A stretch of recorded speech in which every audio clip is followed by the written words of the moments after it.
Good afternoon. My name is Javen Hutchinson. Alongside me is Hashita Nagadamula and Narashima Lakshmi. We are graduate students at Kennesaw State University studying computer science for the class of Artificial Intelligence and Robotics. This is our Smart Track project. Our big idea is rather simple. Today's smartphones have fast chips, good cameras, and those components are powerful enough to spot and follow a person in real time. They already leverage machine learning algorithms to unlock a phone and use for security. So why not use those same cameras for person tracking? The phone does the heavy lifting, while the Raspberry Pi will be used to control and turn the wheels in the direction of the person. All the parts cost around $150, so we don't need an expensive AI board or something like the NVIDIA Jetson to train and implement such a design.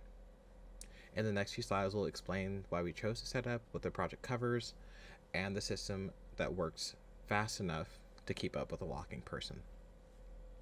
Robots can walk behind you, carry your bags, be tour guides, and they're needed to track people during multiple applications. Sometimes they're used for surveillance by the police, and other times they may be used for assisted living. So, our smart track is going to be used, or could be used, in an environment where perhaps the person doesn't have enough money to afford one of those devices. So, by leveraging the smartphone and the Raspberry Pi, things that aren't as expensive as dedicated AI accelerators, we could possibly break down that barrier for people, that barrier of entry.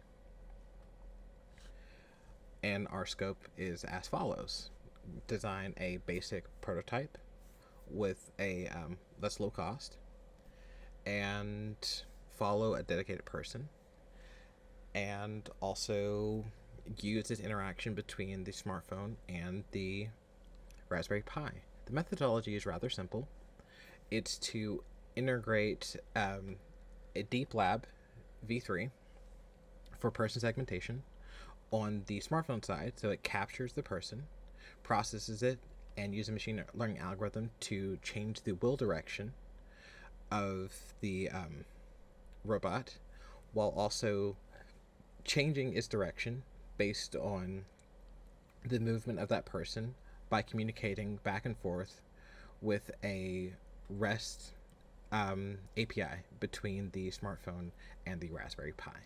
This is Nagarshita Jamula, and now let us discuss about the implementation details hardware of the robot.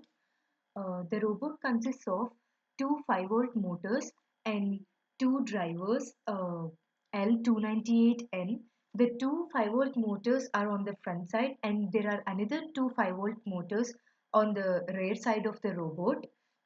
And the first 5-volt motors are connected to a driver, and the second two 5-volt motors are connected to another driver, and these are all connected to the battery and the Raspberry Pi as needed. Here, the chassis is a four-wheel differential drive platform, and the drive is four DC gear motors via dual L298NH bridges. The controller used here is the Raspberry Pi 3 model, and the sensors are smartphone camera, which is the primary sensor used, and phone and Pi powered separately the power bank. And here we can see the architecture diagram and the robot, how it is before the construction of the robot. Now coming to the implementation software, we used an Android app in the phone camera for the implementation, and the phone camera takes the feed from the person of the from the camera, and it divides the frames into different segments and is sent to Deep Lab v3 segmentation. This is sent to Deep Lab v3 segmentation, and from there a person segment mask is generated, and from the person segmentation mask a centroid is calculated. This centroid we can also view on the phone camera, which will be shown in the demo later. And after the calculation of centroid, this is sent to the control logic of the robot navigation. In the control logic of the robot navigation, these are divided into different frames. For example, it is divided into n frames, and the centroid for one frame is calculated using the Kalman filter. And suppose we take 10 frames.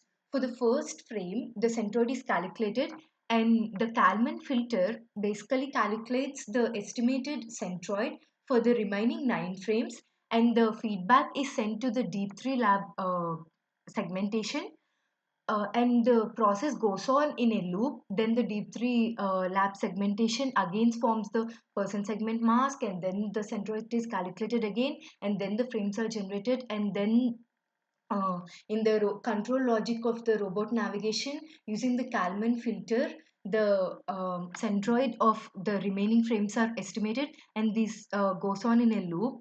Now coming to the final design of the robot, this is the robot we constructed. We can see the video of the robot in the later demo.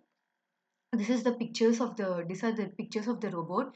Here the wheels, the frame, uh, are the external parts bought, and the Raspberry Pi we just used it, whichever we have in our home, and the phone also we just used our phone. So this is basically an economical model without any complicated parts and all.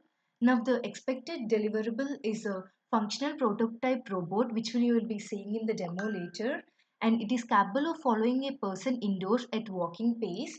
And the source code for Android app, Pi Motor server, and calibration scripts will also be uploaded for a reference.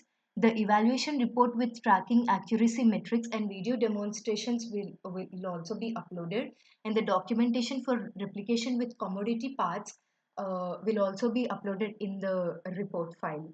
Now let us see the demo of the robot. Here we can see the external view of the robot, like this video is shot with another 4 camera, how the robot is responding and turning when a person is turning towards her left or right. um, this video is being recorded in a home, and the robot efficiently follows the person wherever the person is going, even by taking turns. The color coding and obstacle avoidance can be kept as future things of this project, future developments of this project. At present, the robot is working fine and following a person wherever the person is going. And I can show you the another video of the phone camera feed, how it is working. Here, the same person in the same video, which is recorded in the phone attached to the robot.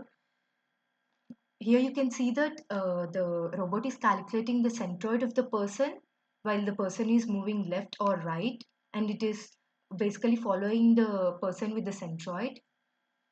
And we also spoke about the software behind this segmentation, which is done in Deep Lab V3 segmentation model. Yeah, this is how the robot is reacting when the person is turning towards right and towards left.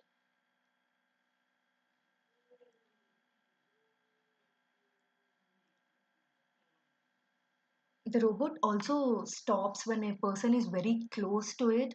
Means we also defined a distance. We also gave it a distance so that it should stop when a person is uh, few meters away from it. Yeah, this is the video of the from the phone of the robot. Thank you, and my teammate will continue. Good evening, everyone. So until now, myself Narasimha Naidu. So until now, my team members have discussed introduction, objective, methodology, and over implementation of our project called SmartTrack, a smartphone-based vision system for personal following robots. I will now take over and continue from the results section onwards.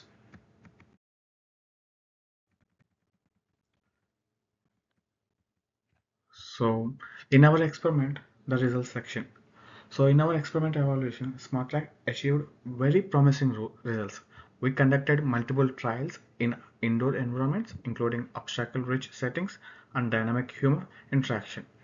Throughout these trials, our robot maintained an impressive tracking accuracy of approximately 96%. Even when the target person was temporarily occluded for a few seconds by obstacles such as walls or columns, the robot was able to quickly recover the correct individual within less than 2 seconds, thanks to the re-identification module we developed. In terms of control performance, the system exhibited a smooth motion profile with a healing jitter of only 2 plus or minus 2 degrees and a closed loop response latency of 120 to 150 milliseconds, which was more than sufficient for the maintaining stable following behavior at typical walking speed. And also, moreover, importantly compared to a baseline methods using hardcast code dedication running purely on Raspberry Pi, which only achieved 70% tracking accuracy with frequent tracket loss and false positive. The smart track demonstrated a significant improvement in both reliability and robustness. Moving into the discussion, the key to these results was our decision to offload the heavy deep learning computation to a customer Android consumer Android smartphone by using the phone built-in in GPU or NPU acceleration. We were able to develop a deep lab V3 segmentation model capable of pixel level precision, which traditionally embedded boards like Raspberry Pi alone could not handle in real time.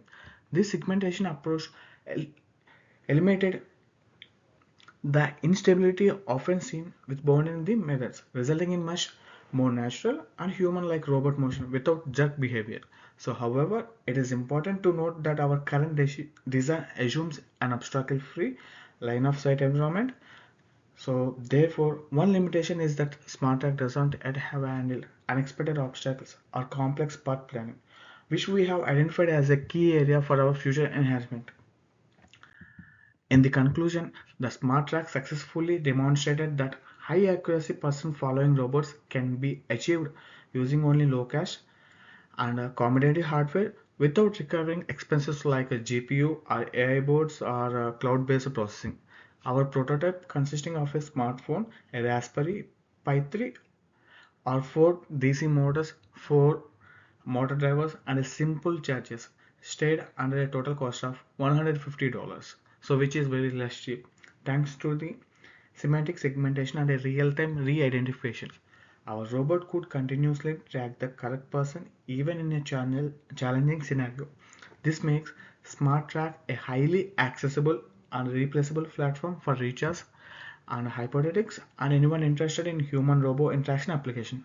Finally speaking about the future improvements, if we had more time, our next step would include integrating obstacles avoidance using ultrasonic sensors or smartphones based depth estimation through our core or putting the motor control system fully onto the smartphone and using Bluetooth communication to the significant architect and extending the smart track capability to operate outdoors.